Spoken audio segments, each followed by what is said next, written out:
Hello, this is Destridgnir, and once again I'm reading from the Thousand Nights and One Night. However, you must know that this giant tome of tales holds many adult themes like alcohol and rape and incest and necrophilia and a whole bunch of other stuff.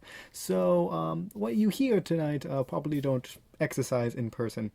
And these tales are for amusement, and some of them are allegory, and so on and so forth. And I'm rambling. So this is the end of my disclaimer, and I hope you enjoy listening as much as I enjoy reading this to you. And when the 9th night had come, she said, "It is related, O auspicious king, that when the young witch took up a little water out of the lake and said over it certain words, the fishes wriggled and trembled in the water and lifted their heads and became men again. The magic that had held them slacked off from the bodies of the people, and their place became again a great and flourishing city with mighty markets, and each man in it went about his business and concern. The mountains became again the islands of the old time, and the woman ran back to the king. Still thinking him the Negro, she said, 'Give me your generous hand, my darling, that I may kiss it.' 'Come near me, then,' answered the king in a low voice. So she came near, and he, lifting his good sword, pierced her through the breast so that the point came out behind her back. He struck her again and cut her into 2 halves, which done, he went out of that place and found the young man who had been bewitched waiting for him. He congratulated him on his deliverance, and the young man kissed his hands and thanked him heartily. Later the king asked, 'Do you wish me to stay in your own city, or come with me to mine?' 'King of all time,' answered the young man, 'do you know how far your city is from here?' 2.5 days' journey,' said the king.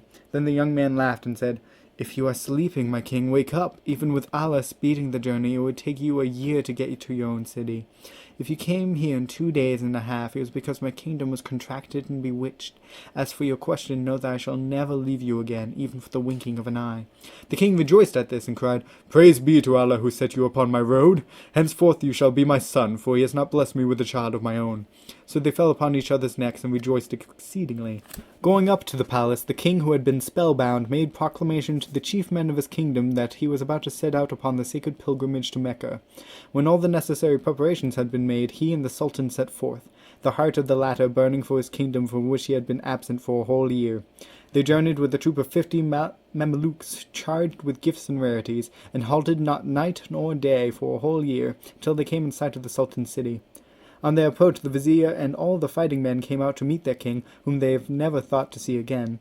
They came near and kissed the earth between his hands, giving him welcome. The king went up into his palace, sat upon the throne, and, calling the vizier to him, told him all that had happened. Hearing the strange adventures of the young man, the vizier congratulated him upon his deliverance and present safety. After he had given audience and gifts to many, the king said to his vizier, 'Send quickly for the fishermen who brought the fishes who were the cause of all these things.' The vizier sent and fetched the fishermen, who had in truth delivered the inhabitants of that other city, and the king presented him with robes of honor, questioning him about the manner of his life and asking him if he had any children. When the fishermen answered they had 1 son and 2 daughters, the king straightway married one of the 2 daughters himself, and the prince married the other. Their father the king kept in his train, and made treasurer-in-chief of all the kingdom.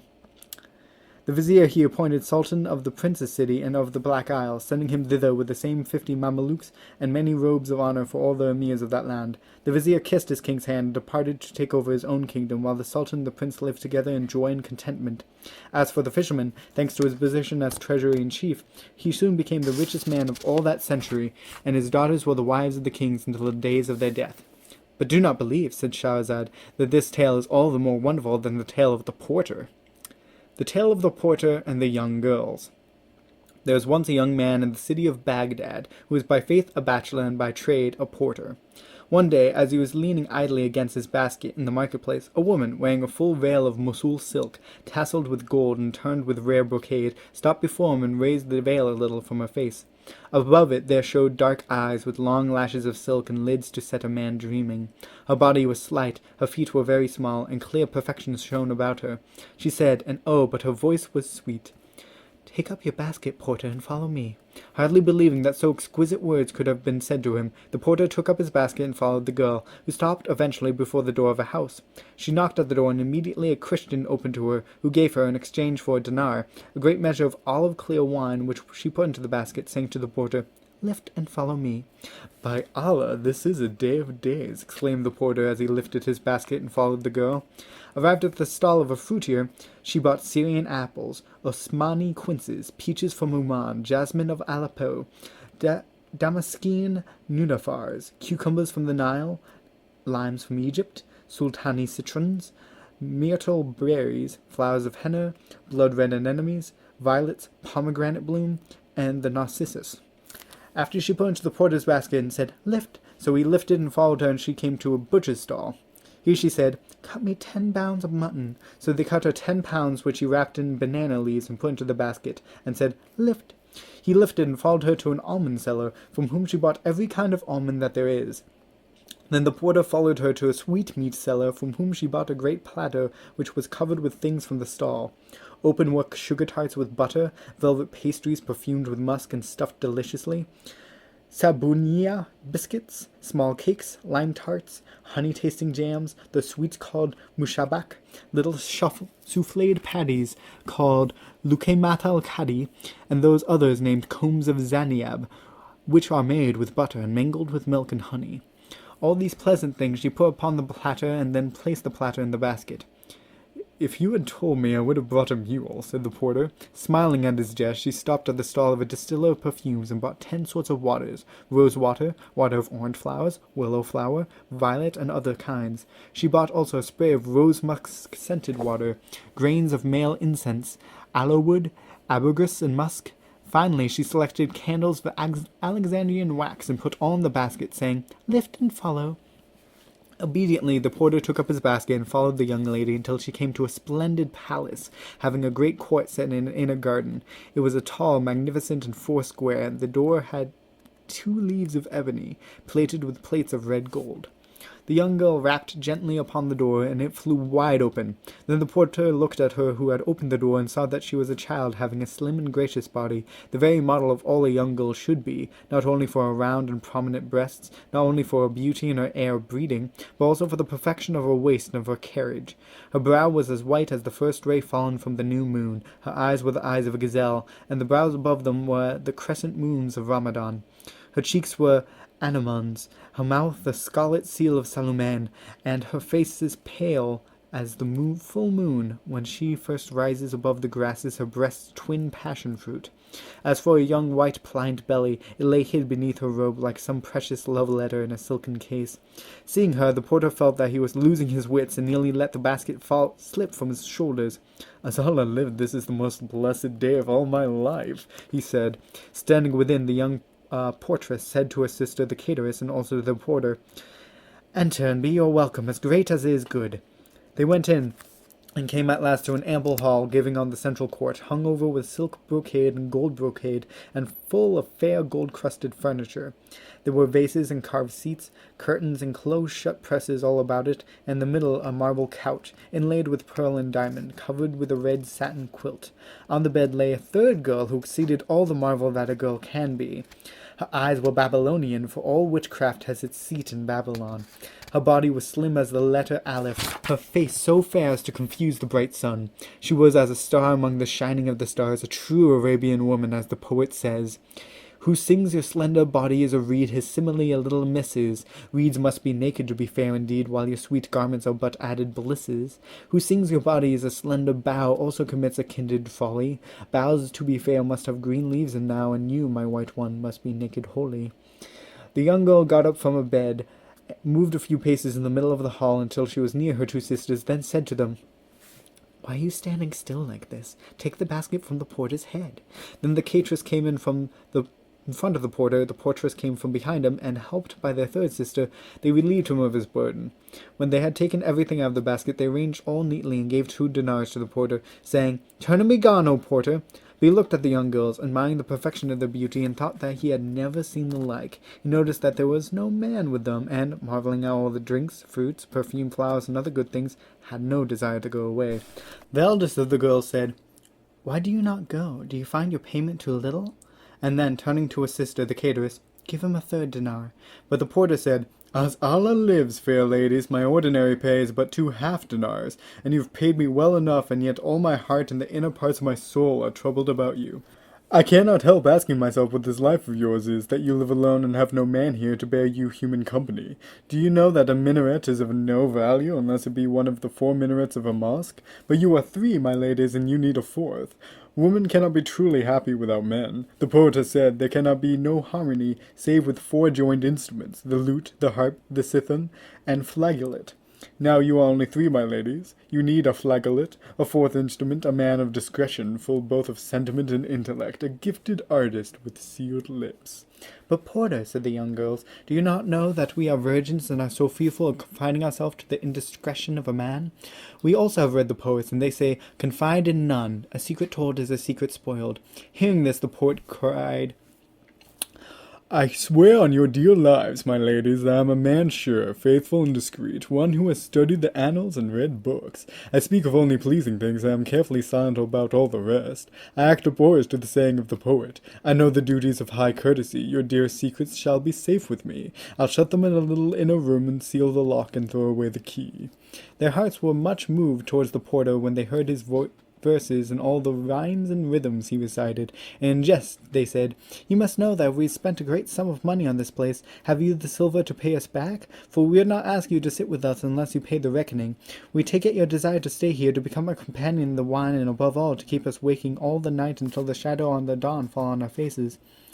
Love without gold is a poor make-weight in the scales, added the eldest of the girls, the mistress of the house, and the portress said, If you have nothing, get you gone with nothing. But here the cateress interrupted, saying, Let us leave this joke, my sisters.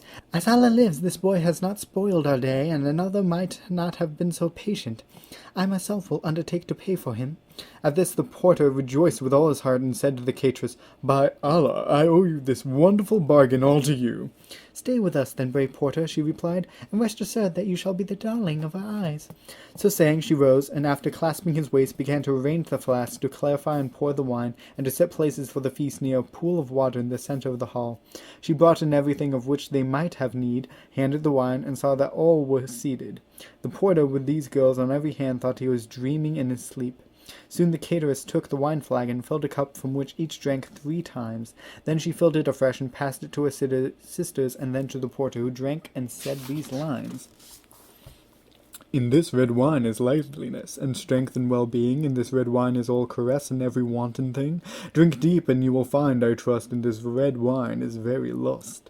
On this he kissed the hands of the 3 girls and drained the cup. Then he went up to the mistress of the house, saying, Mistress, I am your slave, your thing, your chattel. And he recited in her honor this stanza of a certain poet. I stand most like a slave outside your door. Must I entrance crave in vain for evermore? There is one gift I have. I stand most like a slave.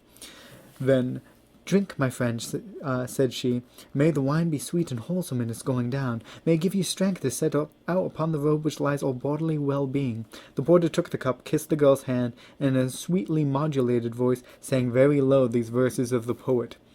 I gave my love a wine, splendidly red are her cheeks, I said. Then she, I cannot drink these cheeks of mine. Ah, let me speak, I said. Thou canst not drink these cheeks of thine. Then drink these tears and blood of mine. Again the young girl took the cup to the porter, and, after holding it to his lips, sat down beside her sister. Soon they began to dance and sing and to play with the wonderful petals, the porter all the time taking them in his arms and kissing them, while one said saucy things to him, another drew him to her, and the third beat him with flowers.